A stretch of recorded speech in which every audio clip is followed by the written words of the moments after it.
Welcome, everyone, to Music Junkies, a podcast about people sharing extraordinary stories about how music has impacted their lives.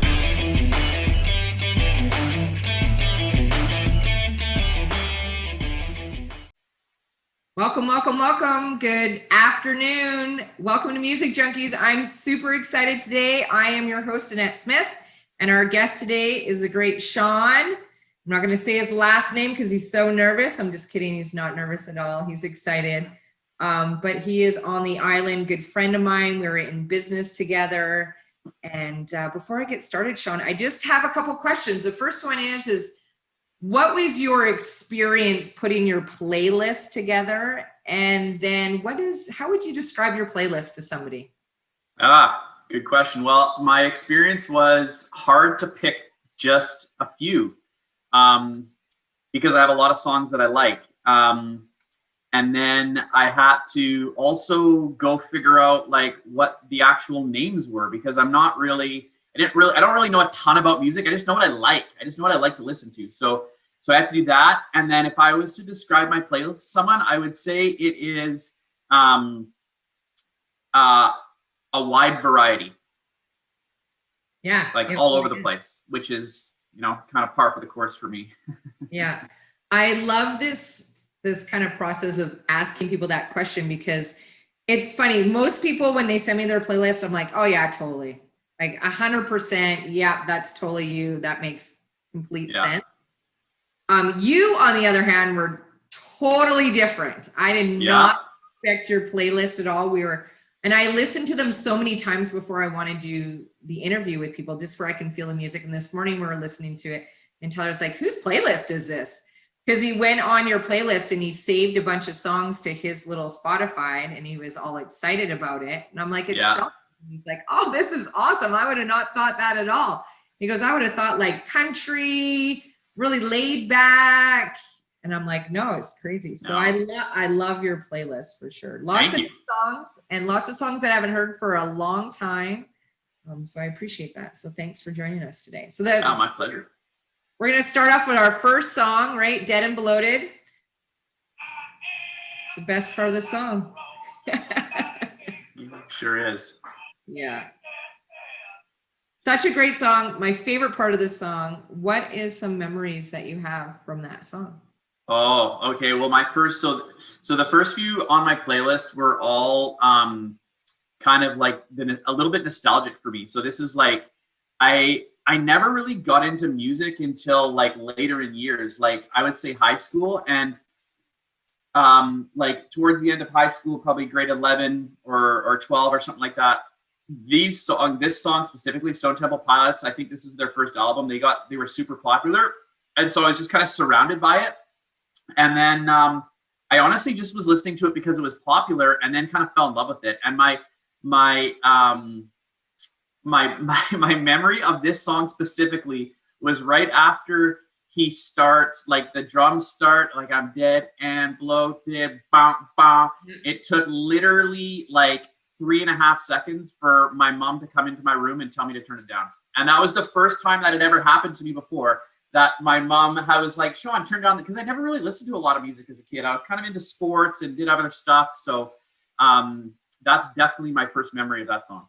My memory of that album was after I had Isaiah, and we have an amazing friend that lived in Kitsilano. So we went out to go see him, and he just an amazing guy, but he wanted to really treat me because I just had a baby, and he was like, I'm going to totally take care of you. And we drove all over Vancouver, went down to Wreck Beach, like got completely annihilated. And then we drove around Vancouver listening to this album. And I remember we were in a convertible car, and I remember just like driving all over the city, listening to Stone Temple Pilots. And I was just like, this is awesome. Yeah. He had this massive party for me back at his house with like belly dancers and all this crazy stuff. It was like amazing. But I haven't heard that song for so long. And when I played that song, I was like, oh my God. Yeah. Yeah, I love Totally. it. I love it. So what were you like growing up in high school, Shaun? I was active. I was the proverbial nice guy. And I was trying really, really hard to like be a cool guy. I wasn't a cool guy. I wasn't in with the big crowd. The big crowd, I guess the cool crowd. Yeah, I was just doing everything I could to try and fit in. I mean, I like to think of myself as a pretty confident person today. In high school, I was not at all. I was super, super insecure, very shy, and was just trying as hard as I could to try and fit in different places, you know, sports teams, the cool kids, that kind of stuff. It wasn't really until I left high school that I really think kind of grew into my own person. Yeah. Yeah, it's amazing how where we are, especially with what we do for work, how that kind of pulls, you know, we get pulled out of our shell a little bit. Totally. What kind of sports did you play in high school? I'm sorry? What kind of sports did you play in high school? Sports did I play? Well, the cool kids were on the basketball team. So I warmed the bench on the basketball team for a long time. I was a really small kid growing up. And so I'll tell you, I was too scared to play rugby because there was a lot of big kids. I lived right close to a First Nations reserve. And so I went to school with a lot of First Nations kids that were just big, mean, and tough. And I was scared, so I didn't play rugby. But the other thing I played actually outside of school was badminton competitively, believe it or not. And so once our school adopted and basically had a badminton team, I did a lot of that as well. But I would say the two big sports were definitely basketball. That's kind of what I felt, because again, it was where all the cool kids were, and then a little bit of badminton too. Yeah. So what kind of girls could you pick up playing badminton? Oh, let me think. None. Yeah, no, I didn't even know how to pick up girls. I thought I was not a ladies' man. Not to say I am now, but if I would have known back then what I know today about women, things would have been a lot different. Let me tell you that for free. That's so true. Yeah. You didn't have a famous pickup line or anything like that? You tried to. Oh God, no. I was just a shy, reserved guy that just tried to be like really nice all the time, and it got me nowhere. It got me nowhere with the girls. That's for sure. You had to have this song. Music power. Yeah, that's right. Right. Totally. Yeah, I don't even know, and this is because I don't know enough about music, but I don't even know if that Jurassic 5 wouldn't have been around back in that day, right? I don't think so. Know. I've never heard of them before. When you had that on the playlist, I was like, oh, this is a super fun song. Yeah, totally. And that's just it, is if you look at the different albums and stuff like that, or the different artists, there's lots of different types of music, but the ones for me are the ones that are catchy, the ones where I'm like listening in my car and I just kind of want to dance a little bit. That's really what I like. Or like Stone Temple Pilots, or Airborne, where I just like shake my head, and like that's the kind of stuff that really kind of attracts me. Yeah, I honestly believe that you can get somebody's attention in music if you're a great artist in like 3.5 seconds. Like, right. Those have been my favorite songs where I'm like, oh my God, I love this song. I just love the beginning, whatever it is, just like that pilot. Like I was like, yeah, that's it. Awesome.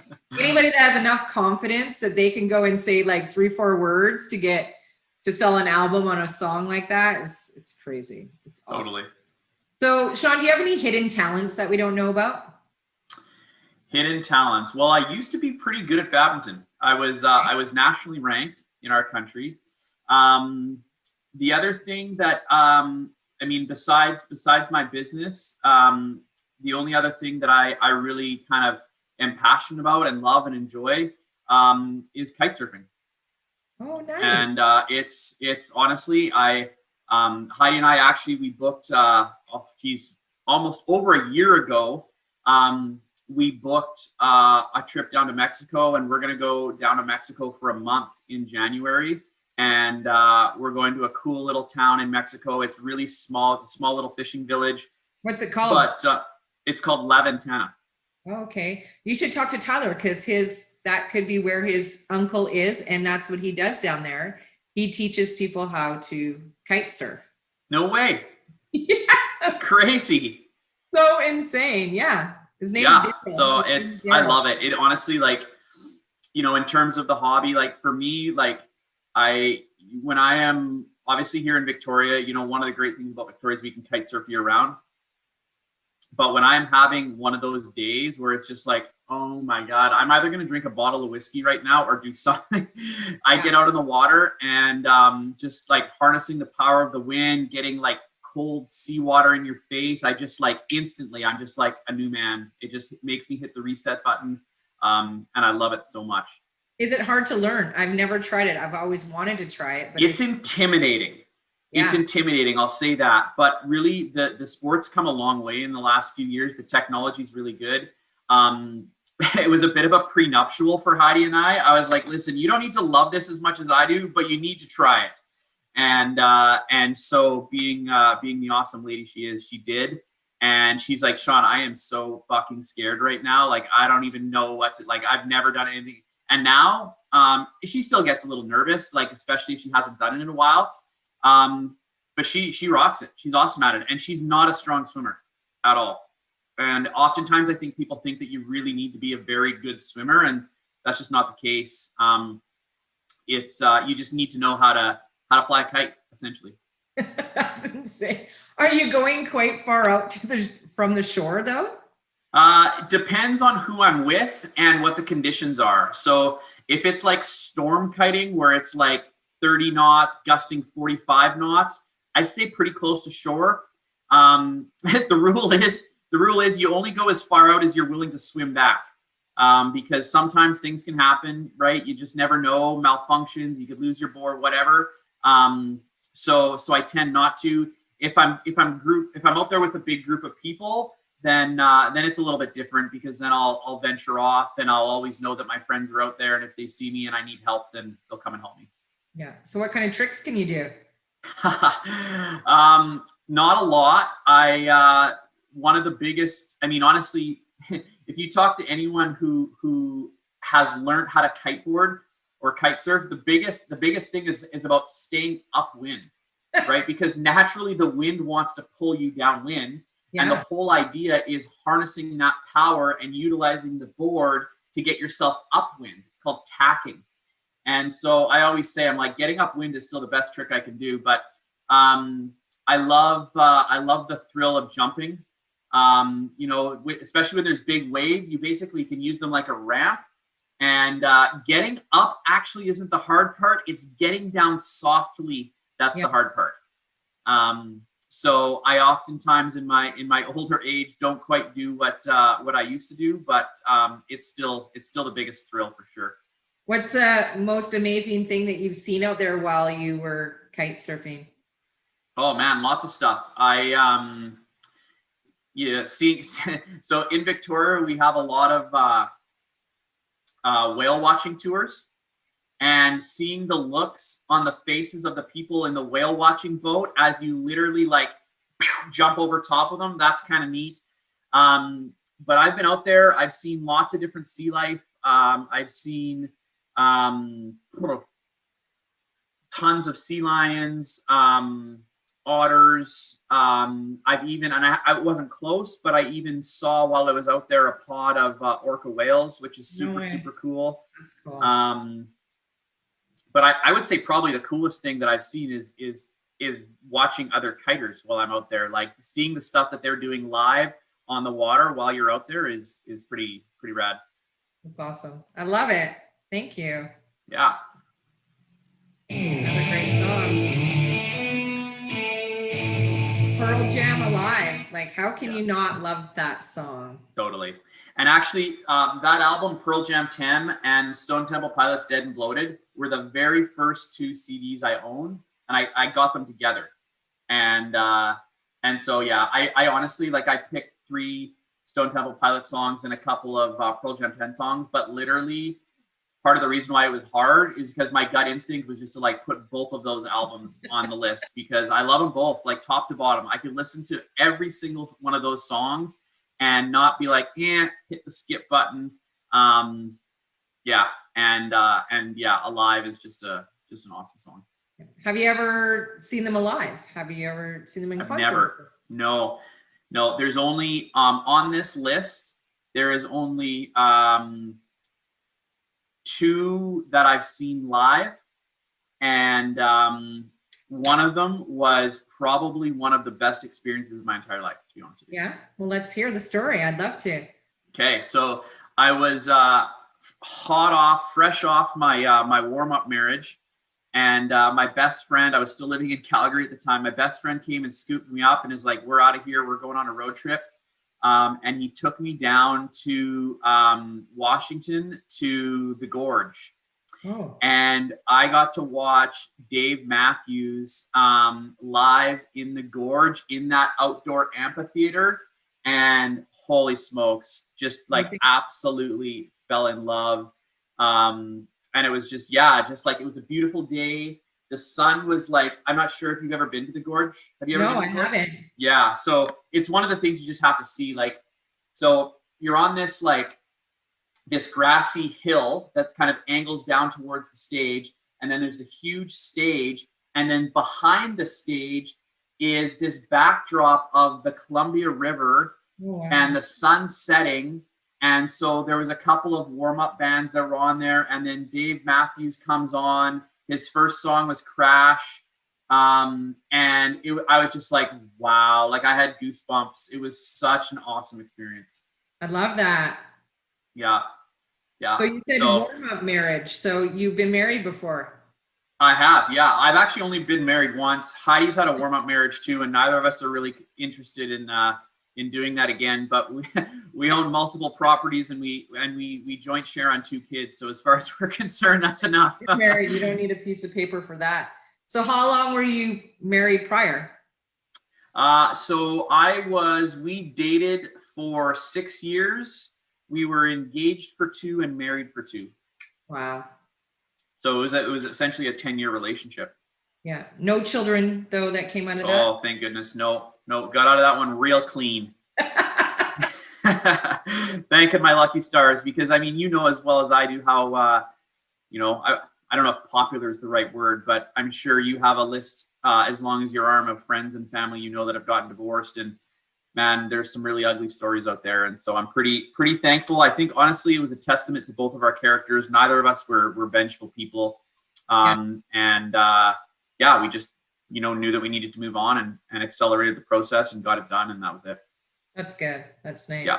So if you were to describe your ex's mother-in-law, and if she was an animal, what kind of animal would she be? Oh, I don't know if I could just pick one. Honestly,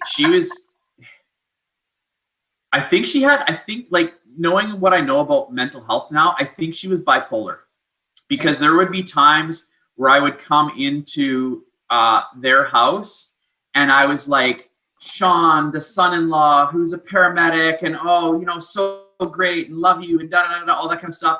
And then there would be other times and moments where she was just a wicked bitch.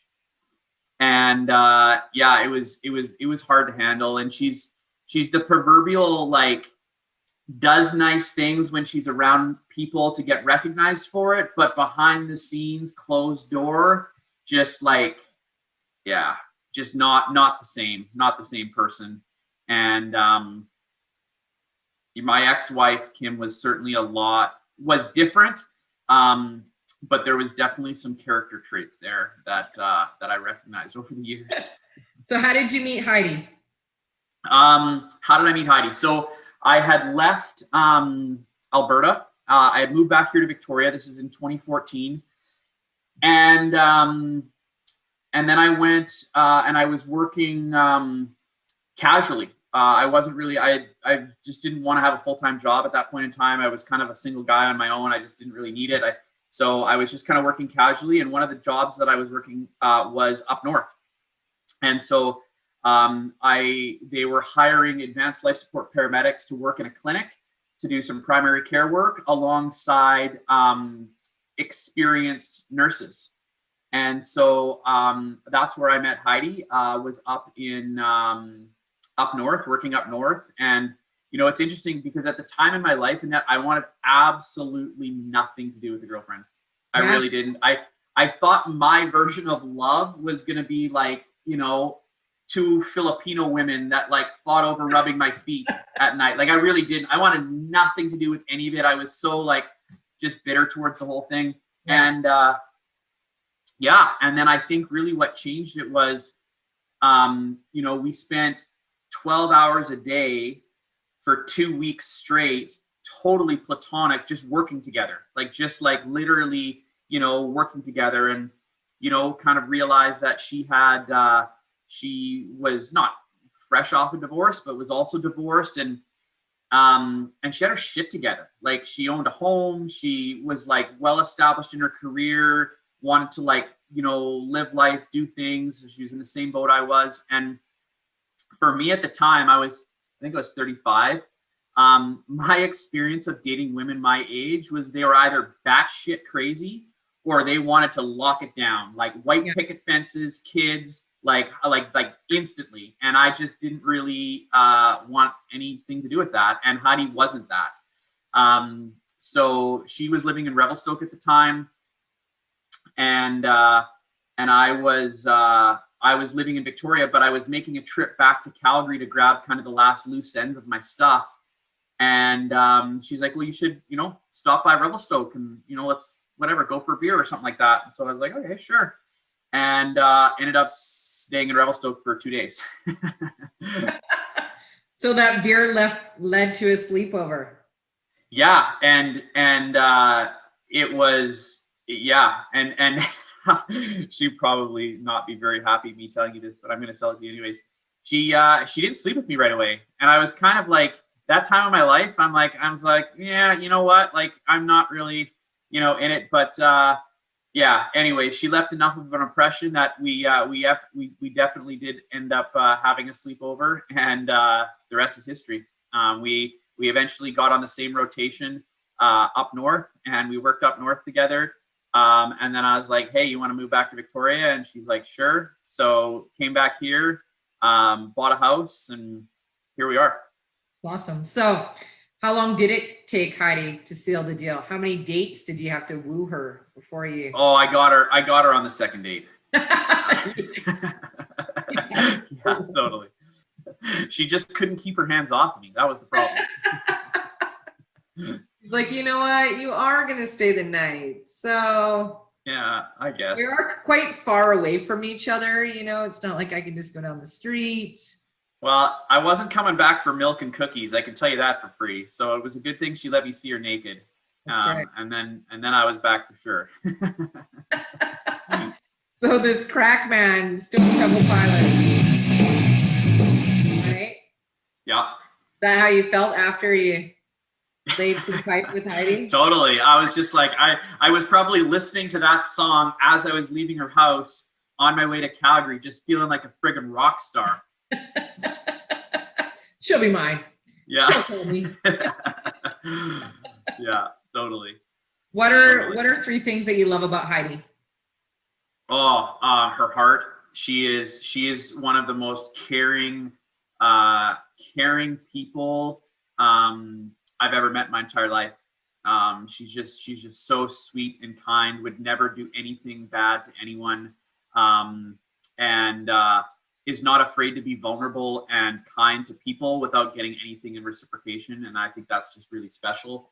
I think the other thing that is, you know, I mean, now I can tell you she is a phenomenal mother. Like learning how to be a dad has been a struggle for me. Honestly, I've been watching my friends have kids for a really long time. I thought I was a lot more prepared for it. But that was just me being totally naive. And I just watch her, you know, be a mom, and I'm just like, man, I don't know. I don't think I could ask for anything better in the world. And I'm just so grateful. I thank my lucky stars every day to be having a family with her and just have her mine.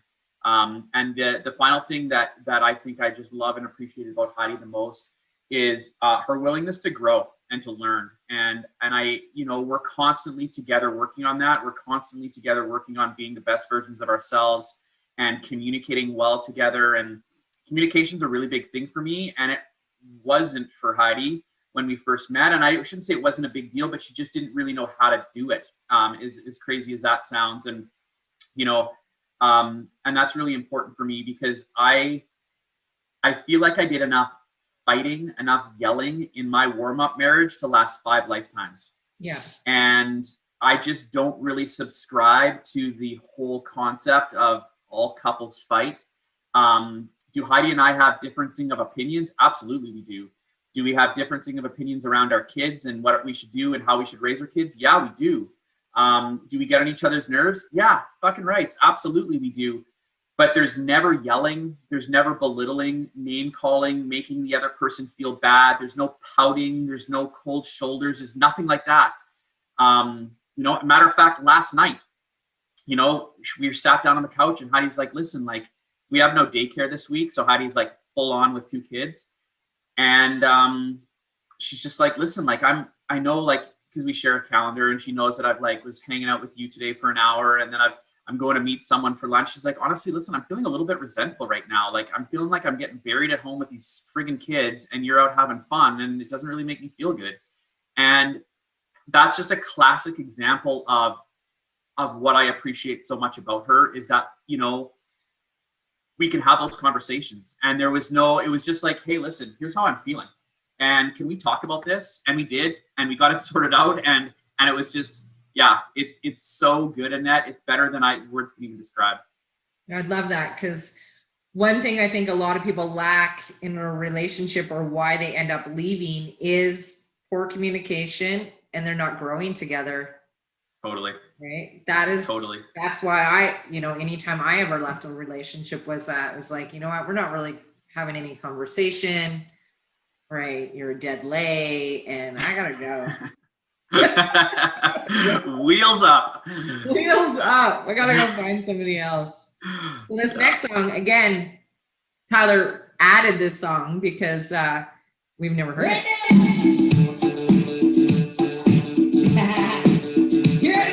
What a fun song. Totally. So Michael Franti and Spearhead, I was introduced to them from some close friends, had never ever heard them before, but again, just fell in love with the beat, fell in love with like the, you know, shake my hands that way. And I got to see these guys in a very, very small venue in Invermere, BC, believe it or not. Okay. And it was awesome. I absolutely loved it. It was super cool. And so, yeah, so that song, Little Bit of Rhythm, is, it's got a rad beat. I like it. And it's on a lot of playlists of mine. Do you find yourself, or have you in the past really traveled around to go to festivals or to see certain singers? Or you know what, no, I am not a big crowds. Like when I look at, like, I've been to a couple of like festivals, and when there's like an hour lineup to go use the washroom and like get a bottle of water, and there's a bunch of like drunk teenagers barfing everywhere, that's just not it. I don't love it that much to see it live. I would way rather be somewhere cool with my friends listening to it than dealing with that. The big crowds thing for me, it's never really been my jam. I think Tyler did, I did a lot of that, and then Tyler did a lot of that. But when we met together, I did so much of that I needed to do that VIP style, and Tyler never really did VIP style. So right. everybody else would go regular, and then I'd be like, I'm going VIP, where I would have like, you know, the nice outhouses with the wannabe gold things. See, I could buy into that. You have to line up for anything. And he's like, yeah, this is way better. So now anywhere we go, I'm like, no, we're going to go to that show. This is how I want to do it, or I'm just not going to go. 100%. Yeah, I could totally buy into that, because again, I do love music, and atmosphere is important. Like my discussion, or my story there in the gorge, like the atmosphere is what made it, and all those people there, and just like that was definitely part of it.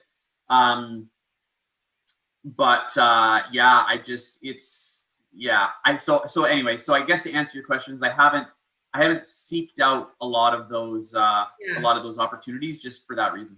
There's just so much fun little shows on the island, you know, like bathtub races and the sandcastles and all those kind of things that are on the island, that I miss, right? That I miss not being a part of anymore, just being in Calgary. So it is interesting if people do kind of travel out there and see that, because I'm sure it's evolved immensely over 20 years for sure. You probably don't have Kim Mitchell there anymore, or no.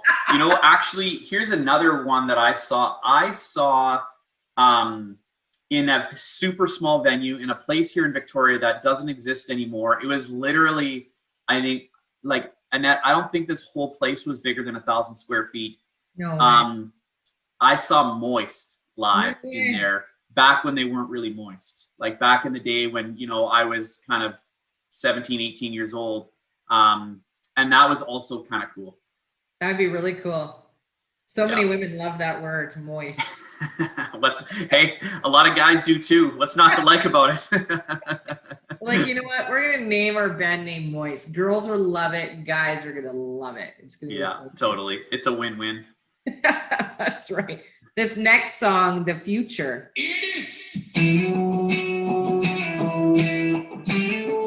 Again, great song. So one of the reasons why that's part of my favorite, again, it's got a good beat, but it's a bit of a different story. So this is after the warm-up marriage. I don't know where I was or what I was doing. It was definitely in a bit of a transition period in my life where I was like, not sure what I was going to do, where I was going to go, that kind of thing. And, I was by myself. I had just kind of been introduced to Michael Franti and to Spearhead. And I was outside. I don't even remember exactly where I was, but I had just met up with a friend. We just smoked weed. I was super high, and I was listening to this song, and I just felt like my future was like I knew things were going to be great. Like I knew there was going to be there was light at the end of the tunnel, if you know what I mean. Coming back from, again, you know, finishing off a warm-up marriage, my self-esteem was probably at an all-time low, you know, not really sure what direction I was going to go. And it could have just been the weed. I don't know. But just in that moment, I was just like, man, things are going to be good. The future's bright. Things are going to be good. And so that's kind of the story behind that song. I love it. So let's just think about, if time and money were no issue to you at all, what would your ideal week look like? Honestly, not much different than it is now. I would be spending time with my family. Maybe I'd be doing a little bit more. Well, I mean, COVID's really trampling that. Honestly, I'm super passionate about. I'm more in love with our business today, 5.5 years into it, than I did when I started. And if I was to win the lottery tomorrow, half would go to charity, half would get locked in for our future, and I would continue doing what I'm doing. I'd continue helping people, helping families. It fires me up. I love inspiring people. So that wouldn't go away. You know, it's a bit of a cliche, but when they talk about a will to win not being for sale, my passion to do what I want to do here, which is to be helping over 1,000 families a month, that's not going to go away, and I wouldn't stop that. If, let's say, we had achieved that, we were there, obviously money's not an issue. I'd like to create more. I'd like to have more experiences with my family. I want my kids to have a lot of really great experiences. I want them to see, third world countries. I want them to, taste different food. I'd like them to be on every continent in the world. And that would really be what I think we would add. But, Heidi and I are pretty humble, simple people. We're just in the process of buying a Tesla. And that's like the first really kind of like big expense we've ever had. Like we don't really, we're happy driving, Heidi's got a 2001 Jetta that she likes and she loves, and she doesn't need, like there's just nothing really materialistic kind of fires us up or lights us up. So I think, experiences together with our family would be it. And, there's a couple of charities and organizations that we support here locally in Victoria, and we'd love to be able to support them in a bigger way. But that'd be about it. I like that you're humble. It's nice. I think COVID has, for those that, embraced it, instead of made it kind of a negative thing, kind of embraced it and grew through COVID. I feel like so many people I know have became more humble, even myself, where it is not so much about the materialistic things. That's why I love doing this. It's like, holy cow, finally have some like serious passion back in my life. I love what I do, but I've been doing it for so long that it's like, I need to do something on the side. I need to go and create that. So it just makes me want to work harder. Yeah. Right. I can go do this and have like, it's just a nice breakup. Right. And I appreciate that you said that. I know that we do so much reading, encouraged to do a lot of reading. And I love to read. Has there been a book that you've read that has been a really big impact on your life, or, a book that you're like, you know what, that's my go-to book? Yeah, I've read a lot. Looking just at the library I have here at the office. Actually, I shouldn't say I've read a lot. What I meant to say there was I've read a lot of books that have had impacts on my life, because prior to our business and that, I was never a reader. Like, embarrassingly enough, prior to our business, I think I had read cover to cover less than 5 books my entire life. Wow. A lot of people I think have. Yeah, it's embarrassing. And so one of the many reasons why I'm thankful for our business and our environment and the people we get to associate with is because that came into my life. How to win friends and influence people in terms of dialogue, conversation, something that had a huge impact. Jeff Olson's The Slight Edge had a huge impact in my day-to-day habits and routines. Yeah. And this book right now is totally changing everything for me. It is, I think Jordan Peterson is a savant. I wish that he was running our country. And I'd like to think of myself as a pretty good communicator, but if I could articulate intellectual thoughts half as well as that man does, I will have won the world. And he has this book, and it's all about taking personal responsibility over your own self and your own life. Before you start pointing fingers, before you start having opinions about everyone else, take responsibility of your own shit.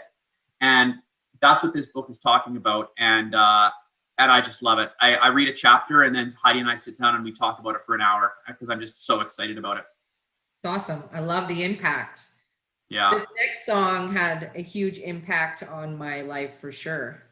Oh, yeah.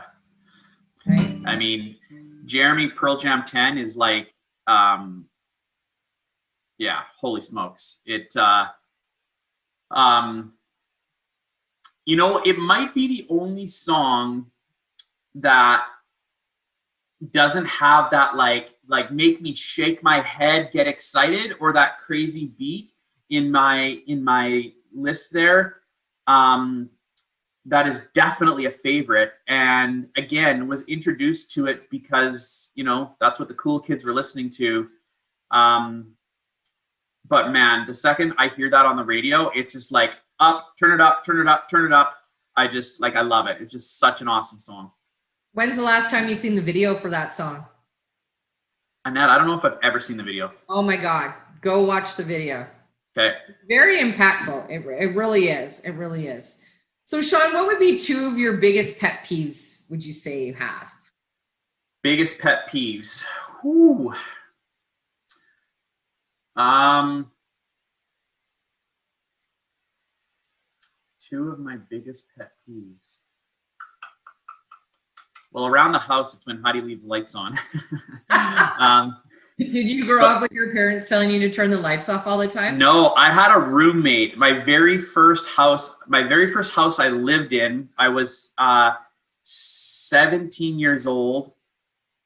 At the time, my mom and I didn't get along, and it was because I was a stubborn. My mom and I both my parents have an incredible relationship with. And so I moved out, and I had a roommate, and he's borderline crazy, but I love him. And he taught me some things and some principles in my life that I've never forgotten and have served me so well. And one of the things is he'd always be like, hey, electricity's not free. Are you done in that room or are you going back? What's going on? And he'd look at me with these like crazy boggly eyes, and then he'd go and flick the light off, and he'd look at me with those crazy boggly eyes, and he left an impression on me. And now I like the second I leave a room, light off. And so anyway, so that's a silly pet peeve. I think like a life kind of overall big picture pet peeve I have is having dialogue with people who don't listen. That's a real pet peeve. When people just want to be heard, yeah, and want to blast their opinion at you without just taking some time to listen. I don't like having conversations with people that talk over top of you. It's a huge turnoff for me. That definitely bothers me. And then people who are just disrespectful. I have a really hard time with people not being, it doesn't, being respectful to other people is I mean, if our world, if our universe could just all adopt, hey, treat people well, like just be respectful to other people, then I think we'd be in a lot better place. And so when I hear people like basically like shouting opinions, over talking people, interrupting, and just like, that is definitely a huge pet peeve of mine. And then people who just aren't respectful, like just be respectful, just treat people kindly, do the right thing. If you don't like it, walk away. Yeah. But yeah, picking on someone who's vulnerable, or just not being thankful, or just treating people poorly. I have a really hard time with that. Yeah, I have a hard time as well with people talking over me. And I never really thought, like, it didn't really bother me years ago, but as I get older, I am so aware of it right now that I immediately go to like, I'm gonna fucking smash your face in. Like, like that's all I want. Totally. Like just like a little swift nose punch, Totally. It's like, do you have like, what are you talking about? Like, let me finish the story. And then yes, I own a Sea-Doo, you do too. Okay, we're going to hear about your story apparently right away. Yeah. Right? The one-uppers or whatever this is. Yeah, I know. It's just such it's so off-putting. Yeah, it was interesting. We had our teen camp out last weekend. And what was really cool about it is I just kind of sat there and listened, and everybody was really kind of, oh, you're just being really quiet. And I've really changed that over the years, where I have been loud my whole life. Yeah. It's like, I just want to kind of listen.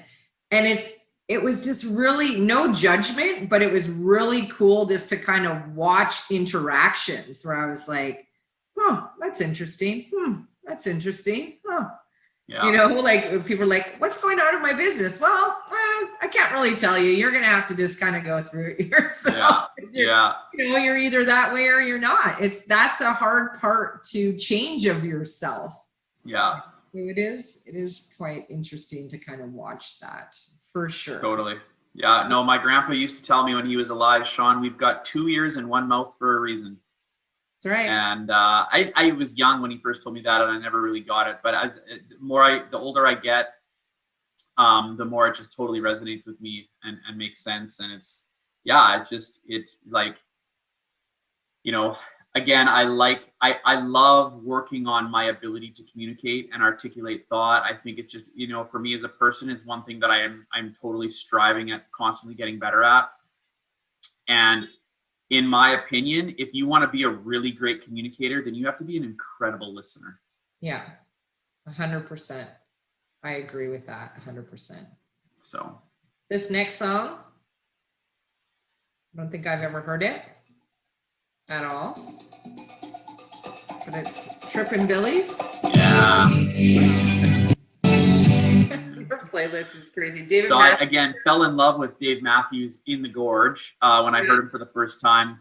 And I like that song and the other song on there because, again, it's just got that beat that makes me like uplift. It makes me feel good. It gets me excited. There's a lot of Dave Matthews songs that I don't really like. I'm just kind of like, yawn, boring. Yeah. But those two really kind of get me uplifted and get me like, yeah, just kind of excited. What's the last gift you gave somebody? That's a good question. You know, we're not big gifters in our house.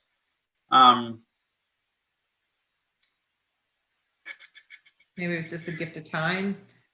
Definitely, you know, the gift of time, and I've certainly, I'll call it a gift. Some might call it a sacrifice. I mean, you know how the business works. So there's been lots of gifts / sacrifices over the years to people who, you know, well, aren't around anymore.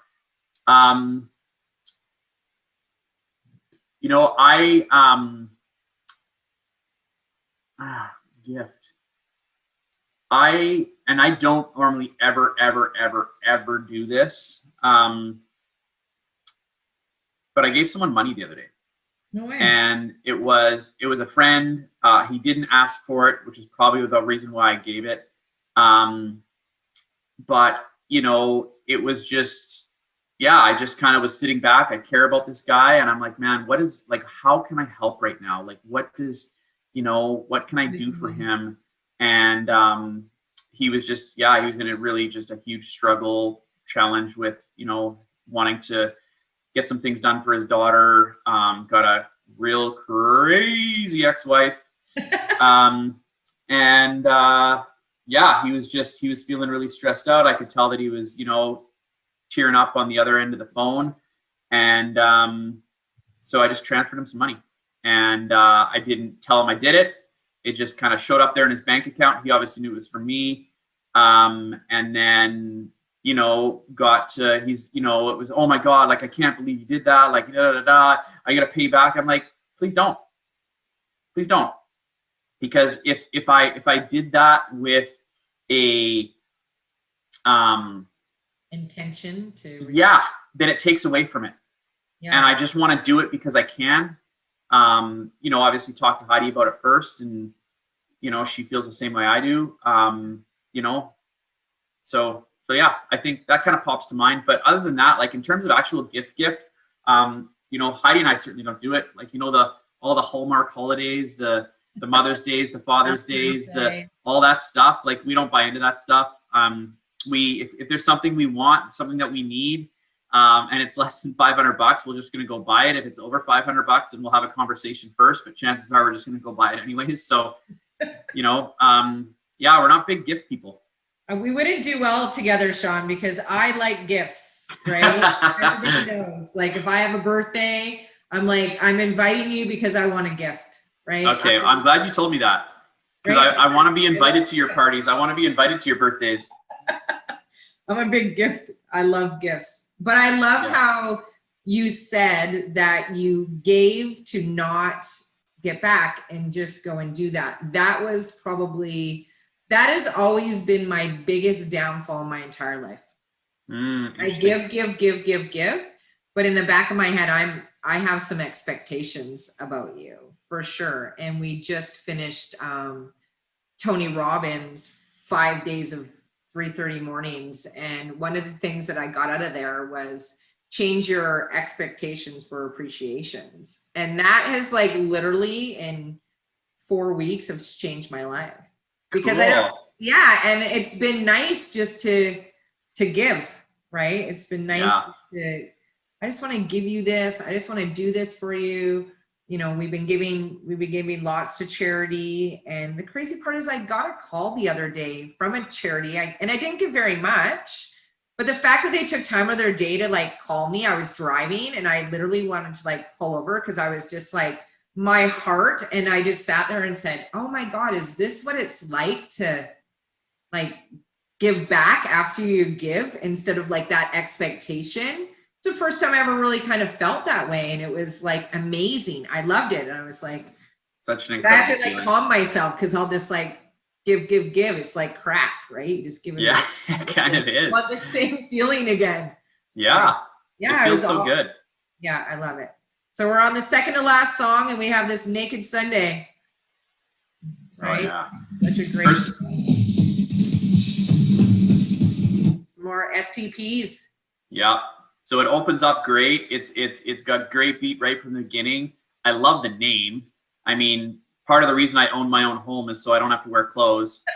Yeah, again, just like a beat that makes me like shake my head, get excited.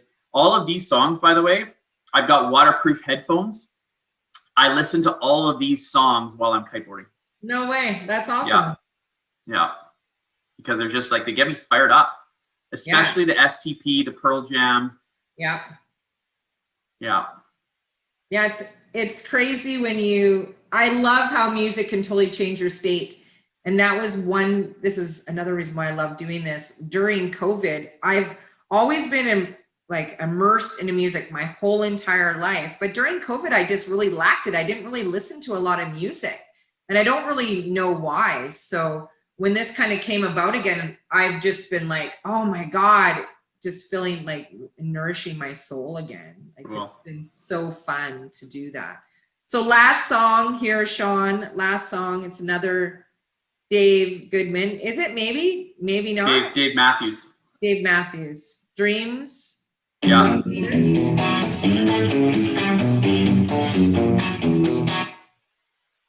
So good. It's another one of his songs that aren't like kind of slow and kind of romantic. It's just like, you know, it's about dreaming big and thinking big. And I'm all about that. I love that. So yeah. Question I have for you, your last question, and I'd love to ask this question because I never know what people are going to say. But if you were to talk to somebody or maybe your younger self, what is some pieces of advice that you would give?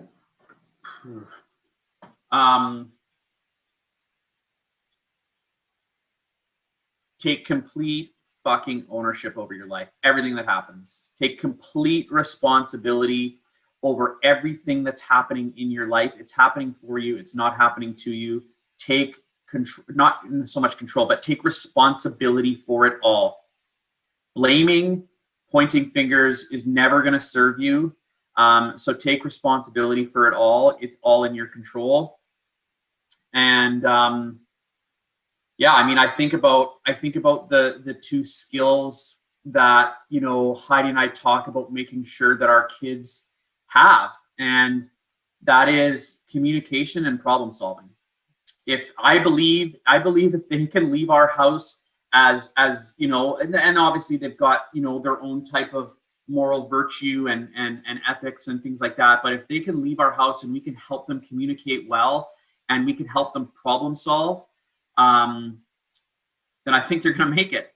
I think they're going to thrive. And I think also too, in terms of what I think I've learned to recognize is that if there are two skills that if you want to do something big, like you want to be a part of a movement, you want to, change lots of lives, you want to do something like that. I think the two big skills that you have to have, the two most influential skills in the world, are sales and leadership. And when I say sales, oftentimes people are like, what do you mean sales? Like skin cream and like, what are you talking about? Like, I'm not talking about products. And the example I always talk about is Martin Luther King, right? He had those two skills, but he didn't sell a product. What he sold was an ideology. He sold belief, and he sold, this is how I think our world should be. This is how I think we should treat each other. And then he was an incredible leader because he stood out front there and he did it by example. And I mean, think of someone more influential than him in the Western world, right? And so if there was two skills that I think from a very basic, you know, be a part of a community and grow as an individual, it would be learning how to communicate well and learning how to problem solve. If you want a couple of skills that you can really work on getting good at to change the world, not to sound corny, but sales and leadership. You know, sales is about transferring influence. And if you can do that on a big stage, on a big level, and you can, you know, lead a large group of people in an organization, then you're going to have within your hands the ability to do big things. Yeah, I agree 100%. Great advice. Thank you very much, Shaun, for joining us today on Music Junkies. I hope you had a good time. You were so much fun. I had a great time. This is awesome. This is so much fun. Good. I'm glad you enjoyed